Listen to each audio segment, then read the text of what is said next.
1973년 겨울이었습니다. 시카고 남쪽 공장지대 골목에는 하루 종일 김과 연기가 떠 있었습니다. 눈은 아직 내리지 않았지만 공기만큼은 이미 겨울처럼 차가웠지요. 골목 끝 오래된 벽돌 건물 1층에 작은 간판이 하나 매달려 있습니다. Gray Watch and Pawn. 너는 몇 글자씩 끊겨 들어왔다 나갔다를 반복했습니다. 가게 안에서는 낡은 라디오에서 재즈가 조용히 흘러나오고 있었습니다. 엘라이어스 그레이는 그 소리보다 더 작은 숨소리로 일하고 있었습니다. 작업대 앞에 앉아 등은 조금 굽었지만 허리만은 곧게 펴고 있었습니다. 손에는 해진 가죽줄이 달린 회중시계 하나가 쥐어져 있었지요. 돋보기를 눈에 끼고 그는 시계 뒷판을 천천히 열었습니다. 작은 나사, 금빛 톱니, 미세하게 흔들리는 스프링. 그는 한 번도 서두르지 않았습니다. 숨을 고르고 손가락 끝으로 시계를 받치고 피가 통하지 않는 것처럼 고요하게 있었습니다. 이렇게까지 버틴 걸 보면 주인이 쉽게 포기하는 사람은 아니겠지요.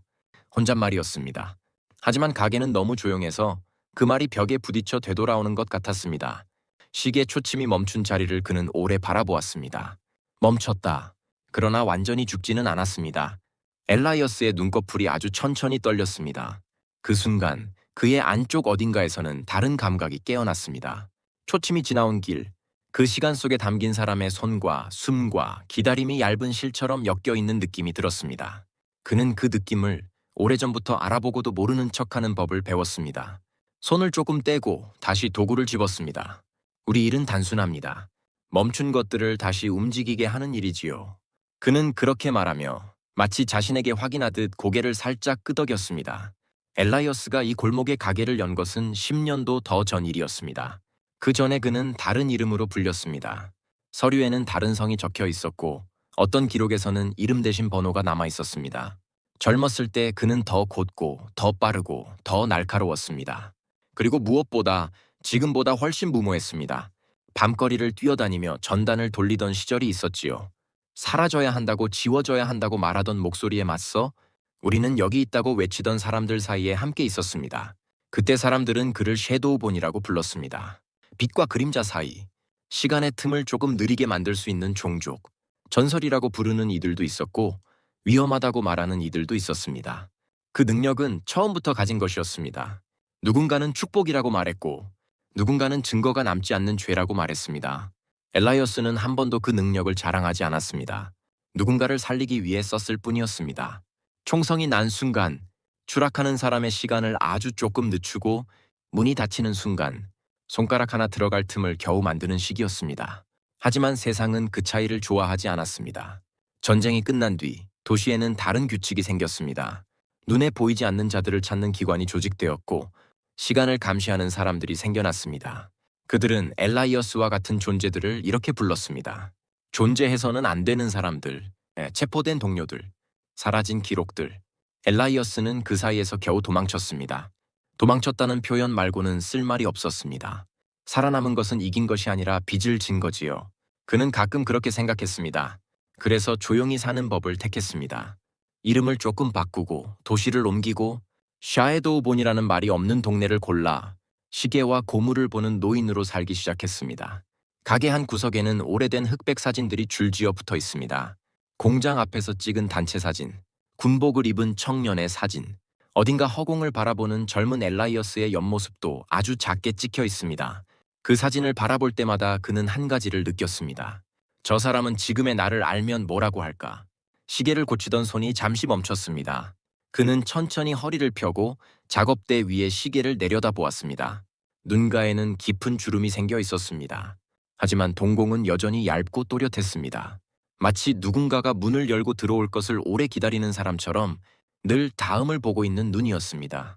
문 위에 달린 작은 종이 찬바람에 가볍게 흔들렸습니다. 아직 아무도 들어오지 않았지만 소리만으로도 그는 누가 들어오는지 가끔 짐작할 수 있었습니다. 아들의 발소리는 조금 빠르고 동네 아이들은 항상 문턱에서 한번 멈췄다가 들어왔습니다. 그리고 낯선 사람들은 언제나 잠깐 숨을 고르고 문을 열었습니다. 오늘은 아무 소리도 나지 않았습니다. 저녁이 가까워 오고 있어서일지도 모릅니다. 시카고 겨울 해는 생각보다 빨리 떨어졌습니다. 엘라이어스에게도 가족이 있습니다. 한때 그는 그것을 사치라고 여겼습니다. 언제 어떻게 사라질지 모르는 삶 속에서 무언가를 지키겠다고 마음먹는 일은 너무 큰 약속처럼 느껴졌기 때문입니다. 하지만 그는 결국 그 약속을 피하지 못했습니다. 제임스, 아들 이름을 떠올리면 그의 표정은 조금 부드러워졌습니다. 전쟁 이후의 세대. 아버지처럼 감옥을 갔던 적도 없고 시간을 느리게 만드는 법도 모르는 평범한 청년. 하지만 엘라이어스 눈에는 그 평범함이 가장 기적 같은 일이었습니다. 아이에게는 내 그림자를 물려주지 않겠다고 했지요. 그래서 그는 자신이 누구였는지, 어떤 종족에 속해 있었는지, 어떤 곳에서 도망쳐 나왔는지 아들에게 자세히 말한 적이 거의 없습니다. 제임스에게 그는 그냥 고장난 시계를 고쳐주는 조금 고집 센 아버지일 뿐이었습니다. 라디오에서는 뉴스가 흘러나오고 있었습니다. 어디에서 파업이 어쩌고, 어느 거리에서 총성이 어쩌고, 세상은 여전히 시끄러웠습니다. 그러나 가게 안의 시간은 그와 별개로 흘렀습니다. 초침이 움직이는 속도, 라디오 바늘이 떨리는 간격, 엘라이어스의 눈은 그 모든 것을 조금 더 느리게 바라보고 있었습니다. 그가 시계를 닫으려는 순간이었습니다. 문 위에 종이 짧게 울렸습니다. 띵! 누군가 들어왔습니다. 엘라이어스는 손을 멈추고 고개를 들었습니다. 오늘도 손님이겠지요? 낡은 라디오를 팔러 온 사람, 할부가 밀린 기타를 맡기고 가는 청년, 혹은 겨울 코트를 더 싸게 사고 싶은 이웃일지도 모릅니다. 그는 그렇게 생각하며 말했습니다. 어서 오세요. 문간 쪽에는 아무 말이 없었습니다. 잠시 눈이 어둠에 적응하는 시간이 지나갔습니다. 그리고 낮지만 또렷한 목소리가 들렸습니다. 아버지, 저 말씀드릴 게 있습니다. 제임스였습니다. 군복 대신 두툼한 코트를 입고 익숙하면서도 어딘가 다른 표정으로 서 있었습니다. 엘라이어스는 미세하게 눈을 가늘게 떴습니다. 그 표정은 반가움과 아주 얇은 불안이 섞인 얼굴이었습니다. 그래요? 들어와서 앉으세요. 이런 날엔 문을 오래 열어놓으면 안 춥겠습니까? 그는 조용히 의자를 가리키며 웃었습니다. 시계는 아직 완전히 고쳐지지 않은 채로 작업대 위에 조용히 놓여 있었습니다. 문이 닫히자 가게 안 공기가 조금 무거워졌습니다. 라디오의 재즈는 여전히 흘러나왔지만 두 사람의 침묵 사이로는 알 수 없는 다른 소리가 흐르고 있었습니다. 앞으로 이 작은 가게의 시간이 예전처럼만 흘러가지는 않을 거라는 예감이 엘라이어스의 가슴 어딘가에서 아주 조용히 모습을 드러내고 있었지요. 제임스는 의자 끝에 앉아 있었습니다. 코트 단추를 다 잠근 채였습니다. 손은 무릎 위에서 꽉 모아 쥐고 있었습니다. 라디오는 계속 재즈를 틀고 있었지만 두 사람 사이에는 음악이 잘 들리지 않았습니다. 시계 초침 소리만 또렷하게 들렸지요. 아버지. 제임스가 먼저 입을 열었습니다. 목소리는 낮았지만 오래 준비한 말처럼 또렷했습니다. 저 결혼하고 싶은 사람이 있습니다. 엘라이어스는 바로 대답하지 않았습니다. 잠시 아들의 얼굴을 바라보았습니다. 익숙한 얼굴. 그러나 오늘은 그 안에서 다른 빛이 보였습니다. 그래요. 그가 천천히 말했습니다. 사람을 사랑한다는 건 요즘 같은 세상엔 쉬운 일이 아니지요. 제임스 입가에 짧은 웃음이 스쳤습니다. 그러나 눈빛에는 여전히 긴장이 남아 있었습니다. 은행에서 일하는 사람입니다. 다운타운 쪽 시티은행 지점이에요. 은행. 엘라이어스는 그 단어를 한번 천천히 되뇌었습니다. 이 도시에서 가장 많은 서류가 오가고 가장 많은 이름이 드나드는 곳, 그리고 가장 많은 감시가 숨은 곳. 이름은요. 이블린입니다. 에블린 파커? 그가 이름을 말하는 순간 제임스의 어깨가 아주 조금 펴졌습니다. 그 이름을 속으로 몇 번이나 불러본 사람만이 가질 수 있는 표정이었지요. 엘라이어스는 시선만 천천히 창 쪽으로 돌렸습니다. 유리 밖에는 공장 굴뚝에서 나온 연기가 회색 하늘에 길게 풀어져 있었습니다. 어떤 아이입니까? 성실합니다. 손님들한테도 친절하고요. 돈보다 사람을 먼저 보는 아이예요. 말을 할수록 제임스 목소리가 조금씩 힘을 얻었습니다. 부모님은 계시지 않고 어릴 때 보육원에서 자랐답니다. 그래서인지 어려운 사람들 얘기 나오면 그냥 넘어가지 못해요. 기부 계좌 같은 것도 자주 챙기고요. 보육원, 기부. 엘라이어스의 손가락이 아주 살짝 굳었습니다. 몇십 년 전 다른 도시에서 들었던 단어들이 낡은 상자처럼 다시 열리는 느낌이었습니다. 그래서 제가 만나보셨으면 합니다. 제임스가 말했습니다. 조심스럽지만 물러서지 않는 눈이었습니다. 아버지가 보셔야 제가 더 안심이 됩니다. 제가 놓치는 게 있을지도 모르니까요. 엘라이어스는 그 말에 잠시 눈을 감았다 떴습니다. 아들에 대한 믿음과 세상에 대한 불신이 가슴 안에서 서로 부딪혔습니다. 내 눈으로 고른 사람인데도 내 눈으로 확인받고 싶습니까? 그가 물었습니다. 제임스는 바로 대답했습니다. 네. 아버지는 사람이 어떤지 한번 보면 아시잖아요? 그 말은 가볍지 않았습니다. 어릴 적부터 아버지가 사람을 고르는 기준을 지켜봐 온 사람의 말이었습니다. 엘라이어스는 짧게 숨을 들이켰습니다. 자신이 피해온 자리, 다시 돌아오고 있는 자리였습니다. 그래요. 그는 마침내 고개를 끄덕였습니다. 한번 가보지요. 그러나 그 대답 속에는 단순한 호기심만이 들어있지 않았습니다. 그는 이미 알고 있었습니다. 은행이라는 곳은 섀도우 본이 가장 오래 피했던 장소 중 하나라는 것을. 다음 날 아침, 골목 공기는 전날보다 더 차가웠습니다. 엘라이어스는 낡은 코트 지퍼를 끝까지 올렸습니다. 모자를 눌러쓰고 가게 문을 잠갔습니다. 유리문에 비친 자신의 모습이 잠시 눈에 들어왔습니다. 해진 모자, 여러 번 기운 흔적이 남은 소매. 어디서 봐도 평범한 늙은 시계공이었습니다. 이 정도면 오늘은 그냥 손님으로 보이겠지요. 그는 낮게 중얼거렸습니다. 말끝이 하얀 숨으로 번져 나왔습니다. 은행까지 가는 길, 사람들은 바쁘게 걸어갔습니다. 누구도 그의 얼굴을 제대로 보지 않았습니다. 어떤 이는 시선을 피했고 어떤 이는 아예 존재를 보지 못한 사람처럼 그냥 옆을 지나쳤습니다. 엘라이어스는 그것이 오히려 편했습니다. 오늘은 눈에 띄지 않는 것이 목적이었으니까요. 시티은행 지점 건물은 생각보다 컸습니다. 유리와 돌로 둘러싸인 외벽. 문 앞에는 늘 누군가가 서 있었습니다. 직원이거나 경비원이거나 혹은 그냥 안으로 들어갈까 말까 서성이는 사람들. 그는 잠시 숨을 골랐습니다. 건물 안쪽으로 흐르는 공기의 속도를 느꼈습니다. 사람들의 발소리와 서류가 넘어가는 소리가 한꺼번에 엉겨 있는 곳이었습니다. 괜찮습니다. 오늘은 그저 하나의 시계공일 뿐이지요. 그는 마음속으로 그렇게 말하고 안으로 들어갔습니다. 실내 공기는 차갑지는 않았지만 대신 서늘한 긴장감이 감돌고 있었습니다. 줄 서 있는 사람들, 이야기하는 목소리들, 그 사이로 떠다니는 피곤함과 짜증과 체념. 엘라이어스는 줄 맨 뒤에 섰습니다. 손에는 오래된 지갑 하나만 들려 있었습니다. 앞에서 누군가 힐끔 뒤를 돌아봤습니다. 옷가림을 한번 훑고 다시 몸을 돌렸습니다. 공과 금이시면 저쪽 창구예요. 투명스러운 목소리였습니다. 엘라이어스는 부드럽게 웃었습니다. 아닙니다. 저도 통장이 하나 필요해서요. 남자는 어깨를 한번 으쓱하고 앞으로 조금 더 붙었습니다. 그 거리만큼 보이지 않는 선 하나가 그어지는 느낌이었습니다. 잠시 후 번호표 기계음이 울렸습니다. 사람들이 하나씩 불려나갔습니다. 엘라이어스는 줄 사이로 창구 쪽을 천천히 훑어보았습니다. 여러 개의 창구, 각기 다른 얼굴들, 그중 하나에서 조금 다른 빛이 느껴졌습니다. 한 여성 직원, 단정한 머리, 지나치게 빠르지도 느리지도 않은 손놀림. 고객의 얼굴을 볼 때마다 눈빛이 미세하게 달라졌습니다. 급한 사람에게는 짧게, 어르신에게는 천천히. 설명은 규칙을 따르지만 말투에는 작은 배려가 섞여 있었습니다. 저 알겠지요?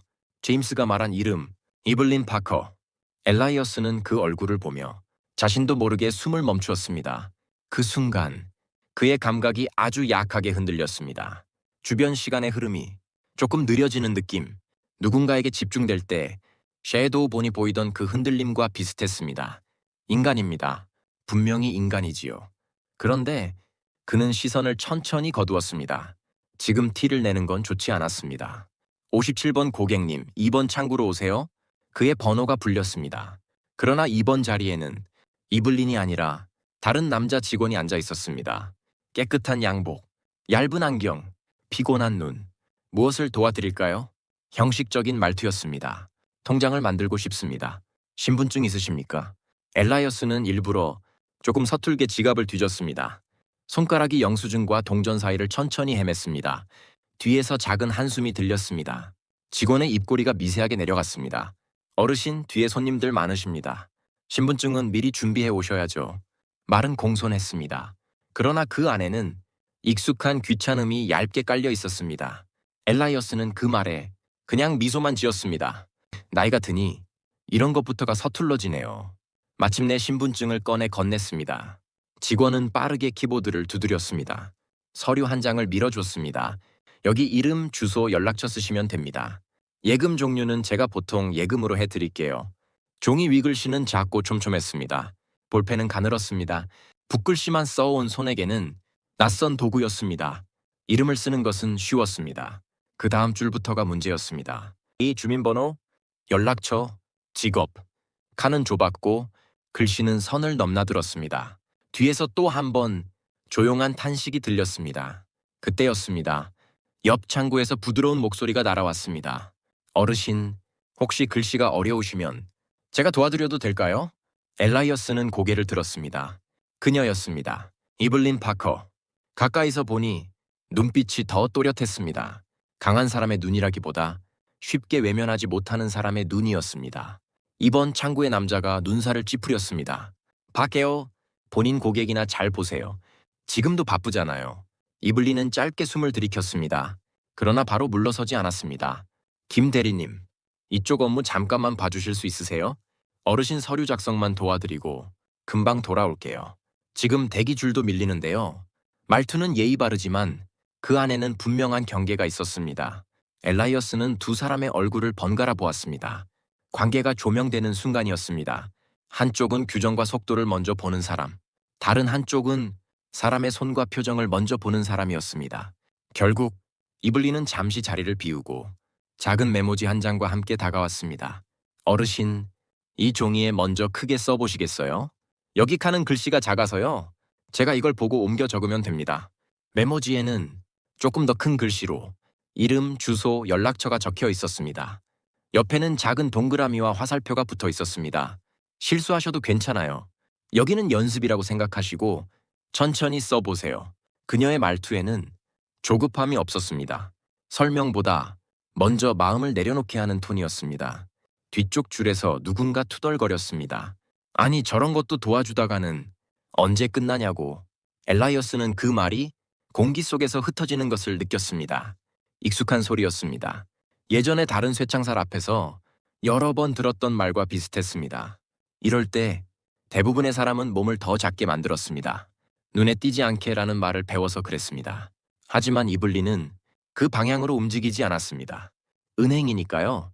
그녀가 말했습니다. 어르신들 돕는 일도 저희 일이에요.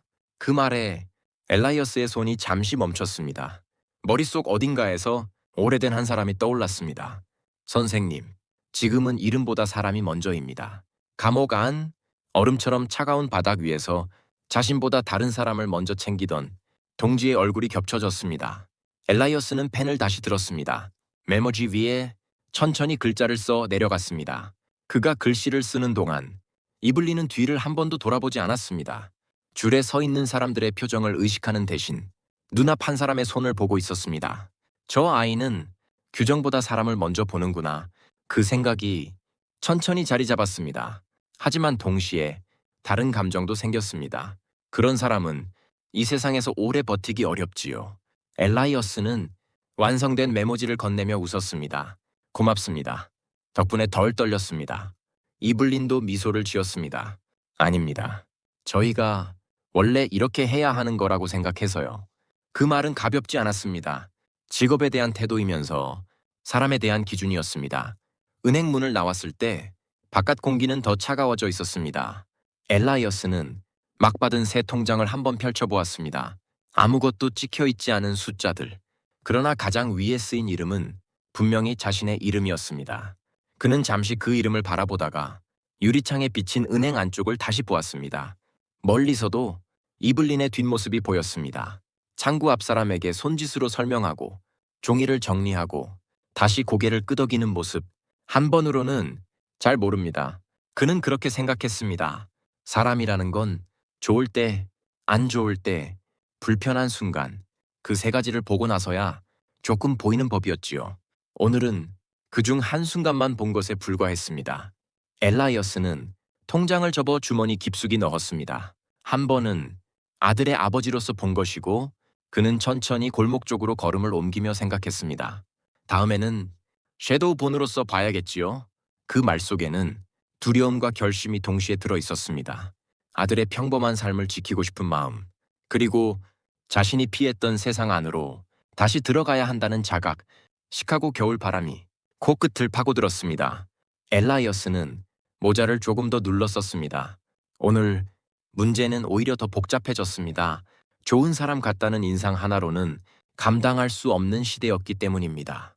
그러나 한 가지는 또렷해졌습니다. 그는 이제 다시 멈춘 채 서 있을 수 없다는 것. 한 번 더 가보지요. 그가 혼잣말처럼 중얼거렸습니다. 이번에는 아무것도 안 하고 돌아오지 않겠습니다. 그 결심은 크지 않은 목소리였지만 오래 멈춰있던 마음의 바늘 하나가 조용히 방향을 바꾸는 순간이었습니다. 멀리서 은행 간판이 희미하게 보였습니다.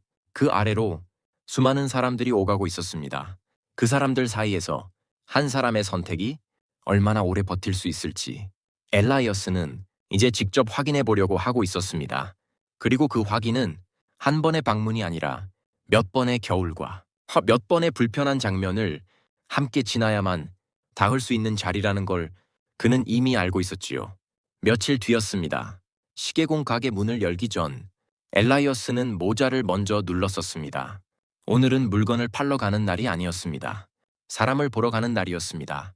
통장은 이미 만들어졌습니다. 이유를 붙이자면 한 번 더 상담을 받아보겠다는 말이면 충분했습니다. 하지만 그 자신은 알고 있었습니다. 나는 오늘 이 아이가 어느 자리에 서 있는지 보러 간다. 그 생각이 코트 안쪽 주머니에서 통장보다 더 무겁게 내려앉아 있었습니다. 시티은행 지점 로비는 지난번보다 훨씬 붐볐다. 월급이 나오는 주였습니다. 줄은 입구 가까이까지 이어져 있었습니다. 번호표 기계 앞에서는 이미 짜증이 반쯤 올라온 사람들이 발끝으로 바닥을 두드리고 있었습니다. 엘라이어스는 일부러 조금 뒤쪽 구석 의자에 앉았습니다. 번호표를 늦게 뽑았습니다. 사람이 숨을 고르지 못할 때 진짜 모습이 보이지요. 그는 그렇게 생각했습니다. 은행 안공기가 초조함으로 가득 차는 것을 느꼈습니다. 멀리 아번 창구, 이블린이 보였습니다. 유니폼은 지난번과 같았습니다. 하지만 표정은 조금 달랐습니다. 손이 쉴 틈이 없었습니다. 서류가 끊임없이 나왔다 들어갔습니다. 다음 분, 191번 고객님 모시겠습니다. 유리창 너머로도 그 목소리는 또렷하게 들렸습니다. 같은 문장을 반복하면서도 그녀는 사람을 볼 때마다 눈빛을 조금씩 바꾸고 있었습니다. 어르신에게는 고개를 더 깊게 숙이고 급한 직장인에게는 말을 줄이고 손이 떨리는 이에게는 펜을 잡는 자세부터 천천히 보여줬습니다. 저 아이는 여전히 사람을 먼저 보고 있군요. 엘라이어스는 두 손을 포개고 손등의 흉터를 바라보았습니다. 그 자리에서 오래전 기억이 겹쳐졌습니다. 지하 인쇄소의 밤, 쇠창살 앞에서 떨던 젊은 얼굴들, 사람을 먼저 보려 했던 이들이 가장 먼저 끌려나가던 날들. 그때 나는 끝까지 서 있지 못했지요. 그의 생각이 거기까지 갔을 때였습니다. 은행 안으로 낯선 공기가 들어왔습니다. 문이 열리는 소리가 평소보다 크게 들렸습니다. 구두 소리, 규칙적인 걸음, 군인도 노동자도 아닌 걸음이었습니다. 수치와 기록을 보는 사람들이 가진 발걸음. 엘라이어스는 고개를 들지 않고도 누가 들어왔는지 거의 알 수 있었습니다. 검은 코트, 깨끗한 서류 가방, 배지. 지점장이 허리를 반쯤 숙이고 누군가에게 길을 비켜주었습니다. 오늘 정기 검사 나왔습니다. 손님들께는 평소와 다름없게 업무 잘 부탁드립니다. 목소리는 웃음을 띠려 했지만 끝이 조금 떨렸습니다. 로비 어딘가에서 짧은 웅성거림이 일어났다가 금세 사라졌습니다. 사람들은 대개 알고 있었습니다. 이런 방문이 마음 편한 일은 아니라는 것을. 엘라이어스는 그제야 시선을 들어 사람들의 얼굴을 훑어보았습니다. 두 명의 검사관, 한 명은 서류를 들여다보고 있었고 한 명은 은행 벽에 걸린 시계를 보고 있었습니다. 초침이 가는 속도와 자신의 손목 시계를 미세하게 맞추는 사람. 엘라이어스는 그 습관을 잘 알고 있었습니다. 시간을 관리하는 자들, 예전에는 다른 이름으로 불렸지요. 그들이 직접 섀도우본을 찾아오던 시대가 떠올랐습니다. 지하실 문틈으로 그 발소리만 들어도 사람들의 숨이 다 같이 멎던 날들. 이제 그 발소리가 이 은행 바닥을 밟고 있었습니다. 최근 몇 달간 특정 계좌 출입금 내역에서 이상 징후가 있습니다. 검사관 중 한 명이 말했습니다. 목소리는 조용했지만 단정하게 잘라냈습니다. 특히 기부나 자선이라는 이름으로 꾸준히 들어오는 소액들. 요즘 그쪽으로 자금 세탁이나 문제단체 지원이 많이 이루어집니다. 지점장의 이마에 눈에 띄는 땀이 맺혔습니다. 저희도 그런 부분 늘 유의하고 있습니다만 직원들을 다 믿을 수는 없으니까요. 검사관의 말은 가볍지 않았습니다. 옆에 있던 형사 하나가 코웃음을 섞어 말했습니다. 세상이 이 모양인데 자선도 그냥 보긴 어렵지요. 돈이 어디서 나오는지부터 봐야 하지 않겠습니까? 엘라이어스는 손가락이 점점 차가워지는 것을 느꼈습니다. 기부 계좌, 자선, 머릿속에서 어제 들었던 말이 떠올랐습니다. 보육권, 아이들, 어르신들이 모은 작은 돈, 혹시 그 계좌인가요? 그는 가슴 깊은 곳에서 그 생각이 올라오는 것을 느꼈습니다. 검사관이 서류를 넘기며 말했습니다. 담당 직원은 이블린 파커. 맞습니까? 지점장이 움찔했습니다. 예, 예. 이번 창구 대리입니다. 고객 응대도 좋고 실적도 나쁘지 않습니다만 불쌍한 아이들 얘기를 하며 특정 계좌 가입을 권유해 왔다는 보고가 있네요. 지점장의 눈이 살짝 흔들렸습니다. 그게 어르신들께 설명을 드리다 보니 조금 감정이 들어간 것 같긴 합니다만 감정은 장부에 안 남습니다. 검사관이 짧게 말했습니다. 숫자만 남지요. 엘라이어스는 의자에서 자세를 조금 고쳐 앉았습니다. 혈압이 올라가는 느낌이었습니다. 그러나 표정은 변하지 않았습니다. 또다시 같은 장면이군요. 한 사람의 선의가 제일 먼저 의심받는 자리, 규정과 숫자를 내세운 사람이 책임에서 한 발 물러서는 자리, 이블린 파커 대리. 안쪽으로 잠깐 들어오시죠. 지점장이 불렀습니다. 멀리 7번 창고 안쪽, 이블린이 고개를 들었습니다. 그의 손이 잠시 멈췄습니다. 작은 회의실 문이 닫혔습니다. 유리로 반쯤 보이고 소리는 벽을 타고 흘러나왔습니다. 엘라이어스는 입구 가까운 기둥에 기대어 섰습니다. 줄을 당겨 사람들 간격을 조정하고 조용히 회의실 쪽으로 귀를 기울였습니다. 이 계좌, 파커 대리가 주로 맡아서 봤죠? 검사관 목소리였습니다. 예, 제가 담당했습니다.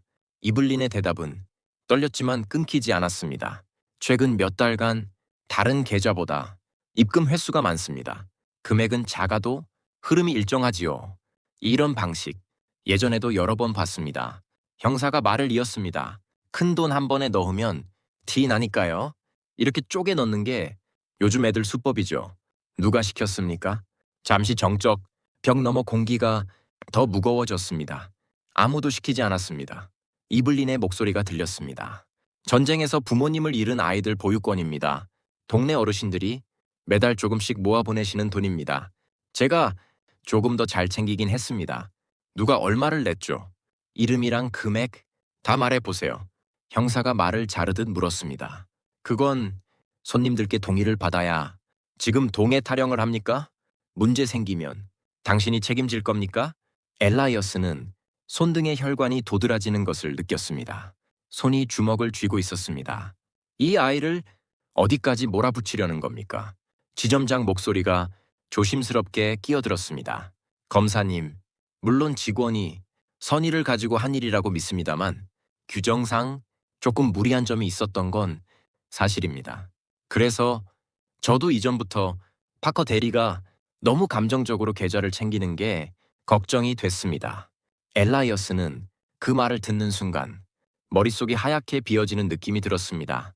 자신의 책임을 저 아이 한 사람에게 모두 얹는군요. 목 안쪽이 말라갔습니다. 그럼 이렇게 하죠. 검사관이 말했습니다. 지금이라도 계좌에 돈을 넣은 사람 이름을 정리해서 제출하면 일단은 직원 개인에 대한 책임은 가볍게 넘어갈 수 있습니다. 협조하면 살고 입을 다물면 의심이 커지는 겁니다. 엘라이어스는 그 말을 너무 잘 알고 있었습니다. 감옥 벽 앞에서 동지들이 들었던 말과 조금도 다르지 않았습니다. 이름을 말하면 당신은 지금 당장은 살아남을 수 있다.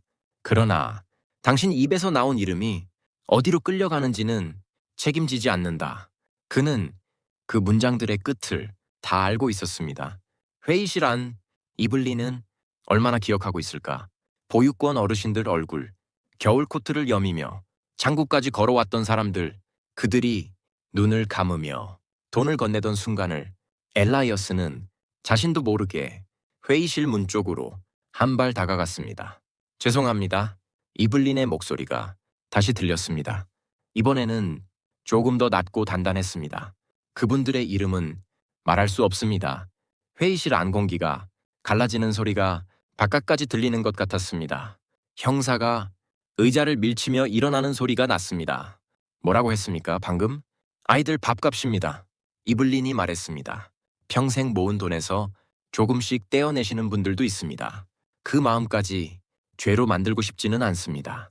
계좌를 열어드리고 설명을 한 사람은 저니까요. 책임은 제가 지겠습니다. 엘라이어스의 가슴이 쿵 하고 내려앉았습니다. 저 아이는 지금 자기 등을 내어주겠다고 말하고 있군요. 지점장의 목소리가 조금 떨리며 뒤를 이었습니다. 검사님, 제가 보기에도 직원이 아직 어려서 상황 판단이 지점장, 검사관이 말을 끊었습니다. 지금 제게 보이는 건 두 가지입니다.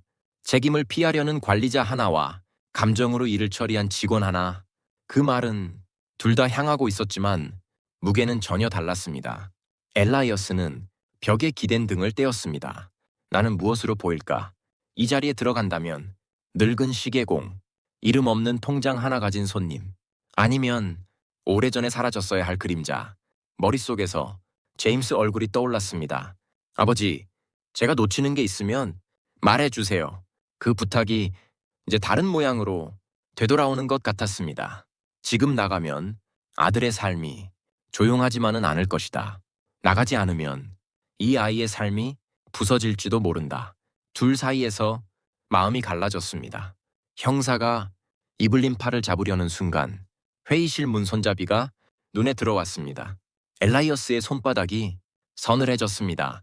오래 묻어두었던 감각이 조용히 움직였습니다. 초침 소리가 평소보다 크게 들렸습니다. 벽시계, 손목시계, 머릿속 기억 속 시계까지 한꺼번에 울리는 것 같았습니다. 건드리면 안 됩니다. 다신 쓰지 않겠다고 했지요. 하지만 눈앞 장면은 그 다짐을 계속 흔들었습니다. 나는 정말 끝까지 숨어 있을 수 있을까요? 손가락이 조금씩 굽혀졌습니다. 마치 손잡이를 잡으려는 준비처럼. 이번에도 남이 대신 서주기를 기다리면 나는 또 하나의 이름을 마음속에서 떠나보내야 할 것이다. 엘라이어스는 천천히 숨을 들이켰습니다. 세상이 조금 느려지는 느낌이 아주 얇게 찾아왔습니다. 초침 하나가 떨어지기 전 그 사이 빈 공간이 길게 늘어나는 느낌. 섀도우 보니 한 번도 잊지 못했던 감각. 사라졌다고 믿고 싶었던 능력. 아니군요. 사라진 게 아니라 내가 외면하고 있었을 뿐이지요. 그는 더 이상 뒤로 물러날 수 없다고 느꼈습니다. 회의실 문이 탁 하고 열리려는 순간 엘라이어스는 마침내 자리에서 일어났습니다. 다리가 자신의 것이 아닌 것처럼 느리게 움직였습니다. 그러나 멈추지는 않았습니다. 줄 서 있던 몇몇 사람이 놀란 눈으로 그를 쳐다봤습니다. 늙은 시계공 하나가 검사관과 형사, 지점장과 직원들이 있는 방향으로 천천히 걸어가는 모습은 은행 안일상에 어울리지 않는 장면이었습니다. 그래요. 오늘 나는 어느 쪽인지를 선택해야 합니다. 아들의 아버지로서인지, 사라진 종족의 마지막으로서인지, 그냥 늙은 손님으로서인지. 발걸음이 회의실 문 앞에서 멈췄습니다. 안쪽에서는 아직도 누군가의 목소리가 오르내리고 있었습니다. 엘라이어스는 손을 들어 문을 두드릴지 그냥 열고 들어갈지 순간 헤아렸습니다. 그리고 깨달았습니다. 어떤 방식이든 이 문을 여는 순간부터 나는 더 이상 과거처럼 숨을 수 없다는 것을. 그 생각이 무거운 돌처럼 가슴에 떨어졌습니다. 그럼에도 불구하고 손은 이미 올라가 있었습니다. 시계 초침이 틱하고 떨어지려는 그 순간 엘라이어스와 은행 안의 시간 그리고 이블린의 삶이 같은 방향으로 흔들리기 시작했습니다. 챕터 3는 그 문 앞에서 멈춘 그의 손과 함께 끝나고 이제 그가 실제로 무엇을 선택하는지 그리고 그 선택이 누구의 세계를 바꾸게 되는지 다음 장으로 조용히 넘어가려 하고 있었습니다. 회의실 문은 얇았지만 그 앞에 선 엘라이어스의 심장은 금속을 뚫고 지나갈 듯 크게 뛰고 있었습니다. 누군가를 구하기 위해서였는지 오래 묻어둔 자신을 깨우기 위해서였는지 그조차 정확히는 알 수 없었습니다. 단지 이제 멈추면 안 된다는 사실만 선명하게 들려왔습니다. 그는 문을 열었습니다. 회의실 안은 숨이 막힐 정도로 조용했습니다. 검사관 둘, 형사 하나, 그리고 창백한 얼굴의 이블린, 그녀 손은 책상 아래에서 조용히 떨리고 있었습니다. 지점장은 눈치를 보며 팔짱을 낀 채 어디에도 시선을 두지 못하고 있었습니다. 엘라이어스는 그들 사이로 천천히 걸어 들어왔습니다. 그 아이는 잘못하지 않았습니다. 형사가 비웃듯 고개를 들었습니다. 노인, 지금 장난합니까? 여긴 제가 만든 계좌입니다. 목소리는 낮았지만 방 안을 단숨에 얼어붙게 만들었습니다. 지점장이 벌떡 일어났습니다. 어르신 말씀 조심하십시오. 지금은 엘라이어스는 천천히 그를 바라봤습니다. 눈빛에 흔들림이 없었습니다. 조심해야 했던 건 당신입니다. 책임을 피하려고 이 아이를 내세웠지요. 형사가 의자를 걷어차며 일어섰습니다. 탁 쇠소리가 짧게 울렸습니다. 당신이 배우요? 형사의 눈이 날카롭게 빛났습니다. 엘라이어스는 숨을 고르고 말했다. 느리지도 빠르지도 않게 배우라고 부르고 싶다면 그래도 됩니다. 하지만 돈은 감시가 아니라 마음의 방향을 보는 도구입니다. 말장난 하지 마시오. 형사가 다가섰습니다. 우린 이름이 필요해요. 그 돈을 낸 사람들 전부. 지금 말하십시오. 엘라이어스는 눈을 감았다 떴습니다. 그 말은 오래전 취조실에서 들었던 말과 같았습니다. 이름을 말하면 살 수 있다. 그때 자신은 침묵했고 동지는 끌려갔습니다. 그날 이후 그는 이름을 말하지 않는 사람으로 살았습니다. 이블린이 조용히 그를 불렀습니다. 어르신 제발 여기서 나가주세요. 제가 감당하겠습니다. 이건 제 일입니다. 엘라이어스는 고개를 저었습니다. 처음으로 그녀를 똑바로 바라보았습니다. 당신이 지켜온 마음은 당신 혼자만의 것이 아니었습니다. 이제 그걸 내가 증명할 차례지요. 형사가 서류를 탁자에 내려놨습니다. 좋습니다. 그럼 직접 확인합시다. 조금이라도 거짓이 나오면 당신도 같이. 엘라이어스는 그 말을 끊었습니다. 먼저 질문 하나 하겠습니다. 무엇이 사람을 죄인으로 만듭니까? 돈입니까? 이름입니까? 아니면 도와주고자 한 마음입니까? 형사는 한 걸음 앞으로 다가왔습니다. 목 안쪽이 경직된 듯 움직이지 않았습니다. 그 순간 엘라이어스가 주머니에서 작은 종이를 꺼냈습니다. 구겨진 종이, 흐릿한 팽을씨, 그리고 12개의 이름. 그 종이를 탁자 위에 내려놓는 순간 모두의 시선이 그 위로 쏠렸습니다. 이 사람들이 조금씩 돈을 냈습니다. 하지만 이 중 두 사람은 이미 세상을 떠났습니다. 세 사람은 글을 읽지 못합니다. 네 사람은 어린 손주를 키우며 노점에서 하루를 버팁니다. 한 사람은 스스로를 죄인이라 부르며 마지막까지 이름을 숨겼습니다. 엘라이어스는 종이를 바라보며 말했습니다. 저 사람들은 세상에 이름을 남기지 못한 이들입니다. 단지 하나의 밥값을 몇 번 낸 것뿐입니다. 그게 죄라면 지금 이 자리에 나를 심판하십시오. 방 안 공기가 마치 깨질 듯 팽팽하게 당겨졌습니다. 형사는 낮은 목소리로 말했다. 감정적인 말엔 반응할 수 없습니다. 그때 검사관이 조용히 손을 들었습니다. 서류를 들고 있던 손이 살짝 떨리고 있었습니다. 형사, 조용히 하시오. 형사가 눈을 치켜떴습니다. 검사님, 저는 절차에 따라 절차란 지킬 가치가 있을 때만 힘을 갖습니다. 검사관의 목소리는 낮고 단단했습니다. 엘라이어스는 그제야 한숨을 내쉬었습니다. 목 안에 뜨거운 고통이 조금씩 풀리는 듯했습니다. 그는 이블린을 바라보았습니다. 처음으로 눈빛이 부드러워졌습니다. 저는 이제야 알겠습니다. 사람을 지킨다는 건 과거를 증명하는 일이 아니라 오늘을 결정하는 일이라는 걸. 이블린의 눈이 젖었습니다. 이 소리에 떨렸습니다. 그럼 이대로 끝나는 건가요? 엘라이어스는 고개를 저었습니다. 숨어있던 눈빛이 서서히 드러났습니다. 아니요. 이건 끝이 아닙니다. 오늘부터 내 이름으로 시작되는 이야기입니다. 회의실 창가에서 빛이 들어오기 시작했습니다. 새벽도 아니고 저녁도 아닌 잠시 머무르는 변화의 빛. 사람들은 아무 말도 하지 않았습니다. 하지만 누구나 알 수 있었습니다. 오늘 흔들린 것은 규정이 아니라 한 사람의 오래된 두려움이었다는 것을. 그리고 그 자리에 새로운 이름 하나가 조용히 자리를 잡아가고 있었습니다. 엘라이어스 샤이도우 본. 그 이름이 다시 숨을 쉬기 시작했다. 시청해주셔서 감사합니다. 구독, 좋아요 부탁합니다.